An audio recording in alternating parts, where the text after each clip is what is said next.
yeah, you go there and you'll see a bunch of clips from previous shows and music clips with me and Tony jamming, Keith Way, and that kind of thing.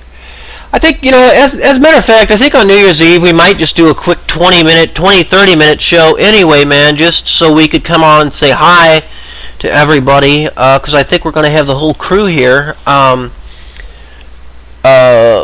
On New Year's Eve, we're going to have Keith Way and Tom and Tony. This is sort of the meeting place, and then we're going to take off from here. But yeah, man, we might just come on for like 20 minutes or so just to say hey to everybody. And now that I think about it, that might not be a half bad idea.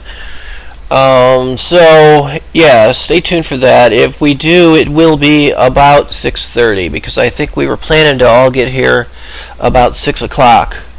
So that might actually work out pretty good. Yeah, and I promised TL I would get a copy of Mr. Magoo. I don't have any copies available. Tom took all my DVDs, and I don't know. He's trying to rip all the songs off the DVDs, put them into a more digital format, so that I can incorporate them easier into the show. But we'll see about that. But anywho, so I thought maybe we could put a clip up on YouTube or whatever. But alright, so like I was saying, I wanted to talk more about chaos magic tonight. More specifically, the various cults of Cthulhu, and H.P. Lovecraft. Okay,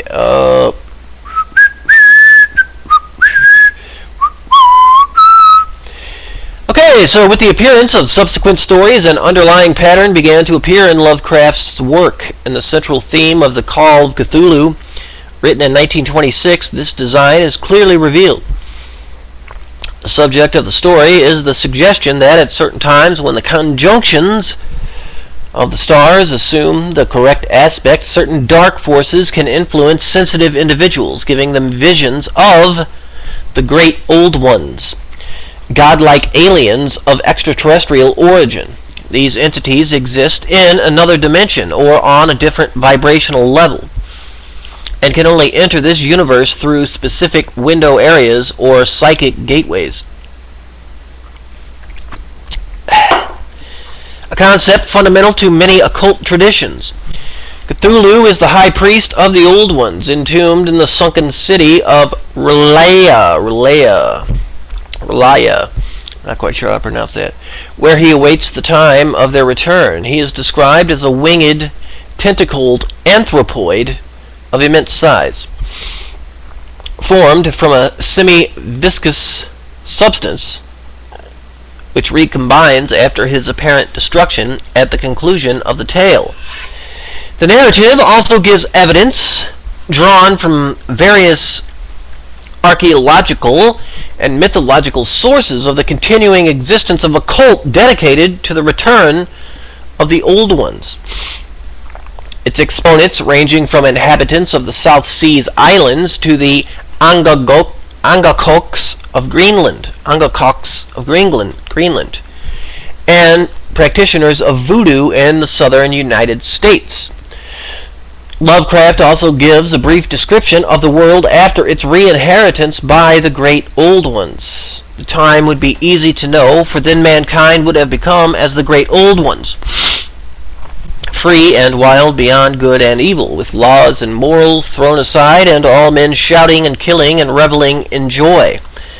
Then the liberated Old Ones would teach them new ways to shout and kill and revel and enjoy themselves, and all the earth would flame with a holocaust of ecstasy and freedom.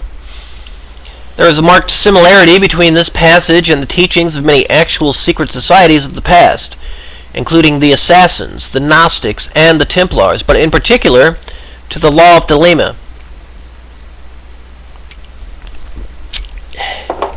As expounded by Lovecraft's contemporary, Aleister Crowley, The main distinction is one of moral interpretation, whereas Lovecraft regarded his ancient gods as essentially evil. Crowley saw the return of such atavistic deities as being in full accord with the progression of the eons. Following the Call of Cthulhu, Lovecraft produced a series of a dozen or more stories which contain the central core of the interrelated mythology which later became known as the Cthulhu mythos.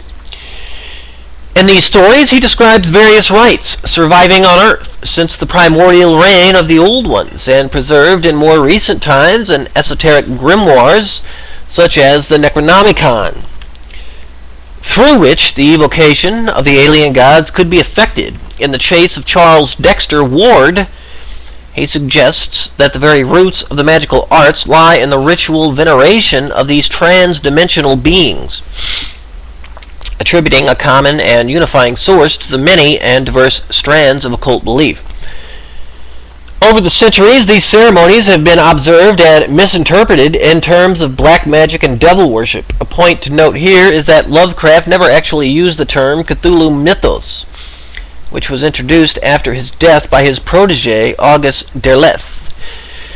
Cthulhu is only one of a pantheon of deities, which includes Yog-Sothoth, Azathoth, Nyarlathotep, and Shub-Niggurath, amongst others. The manifestations of these beings varies from story to story. Sometimes they are described as purely supernatural, while at other times they appear as extraterrestrials with concrete physical existence, and sometimes a particular deity may be referred to in both ways within the same text. By comparing the references to each of these deities in the mythos stories, it is possible to reconstruct their interrelationship in terms of a hierarchy, and to examine the correspondences between Lovecraft's imaginary pantheon and those of pre-existing religious and mythological systems. Basically, the gods of the Cthulhu mythos fall into two groups, the Great Old Ones and the Elder Gods. Though of the latter, only Nodens is mentioned by name. Between ultimate chaos in the physical world stand Yog-Sothoth and Azathoth, who share dominion over the lesser deities, pre-human races, and mankind. Yog-Sothoth is the outer manifestation of the primal chaos, the gate through which those outside must enter. In the Dunwich Horror, Lovecraft writes, quote, "The old ones were, the old ones are, and the old ones shall be. Not in the spaces we know, but between them they walk serene and primal, undimensioned, and to us unseen. Yog-Sothoth is the key and the guardian of the gate. Past, present, future, all are one in Yog-Sothoth. He knows where the old ones broke through of old, and where they shall break through again." His order of existence, unquote, Lovecraft's order of existence in his books,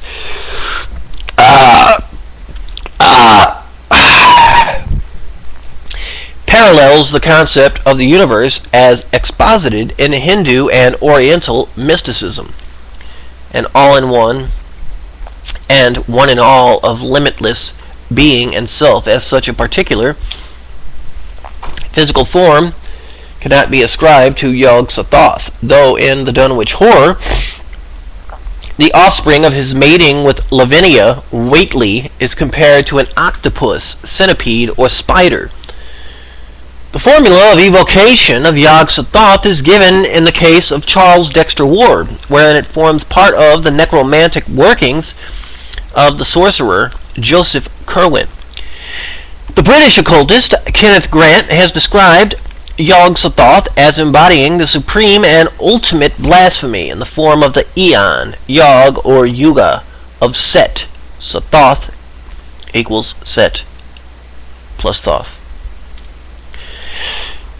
On the Kabbalistic tree of life, Yog-Sothoth can be attributed to Death, the 11th or non-Sephira, where the identifications is with Choronzon, the guardian of the abyss, whom Crowley called the first and deadliest of the powers of evil, and whose number is 333. That of chaos and dispersion, much like our very own chatter in the chat room, Devil Jacket 333. No, okay, no, all right, I know, I see what's going on now, Devil Jacket. That's right, ladies and gentlemen. The Antichrist hangs out in our chat room. So, if you want to say hi to the Antichrist, Devil Jacket 333, he's the guy who designed my logo, and I'm sure he'd appreciate you coming by. And he's friendly enough for someone who's pure evil. He's friendly enough, so hey. I mean, just because you're pure evil doesn't mean you can't be pleasant, right? I mean, what the hell? Elementally, Yog-Sothoth can be considered as the positive manifestation of fire, magically, to active spirit, his cardinal station being the immediate south. Reigning over the universe is Azathoth, the blind idiot god, the lord of all things, encircled by his horde of mindless and amorphous dancers and lulled by the thin, monotonous piping of a demoniac flute held in nameless paws. Whereas Yog-Sothoth embraces the expanse of infinity. Azathoth represents the opposing principle in that he rules at the heart of chaos, the central point of a universe permeated by the influence of Yog-Sothoth. Their relationship could be stated as the reconciliation of infinite expansion and infinite contraction. In physical terms, Azathoth manifests as the vast destructive energy inherent in the atomic particle, which is unleashed via nuclear fusion. He is the antithesis of creation, the ultimately negative aspect of elemental fire. Magically, his attribution is to passive spirit, subservient to the idiot god, is a group referred to as the other gods, the amorphous dancers who attend Azathoth at the throne of chaos. Their soul and messenger is Nyarlathotep, the crawling chaos, who mediates between the old ones and their human followers. His avatar manifests as a human figure dressed in black, with jet black skin, but Caucasian features. In this form, he is recognizable as the Black Man of the Witches' Sabbath, an incarnation commonly associated with Satan. He is depicted in 17th century tracts on witchcraft as a creature with ebony skin, the long black robe of a priest, and a conical hat, a description substantiated by the testimonies of individuals in both Europe and Lovecraft's own New England. Nyarlathotep's physical appearance also compares quite strikingly to that of the astral entity Aiwass, who communicated the text known as the Book of the Law to Aleister Crowley in Cairo, 1904, thus inaugurating the present Aeon of Horus. Crowley describes Aiwass as a tall, dark man in his 30s, with the face of a savage king and eyes veiled lest their gaze should destroy what they saw. According to Grant, the cult of Aiwass can be traced to a period that inspired the age-long draconian tradition of Egypt, which lingered on into the Dark Dynasties, the monuments of which were laid waste by opponents of the elder cult.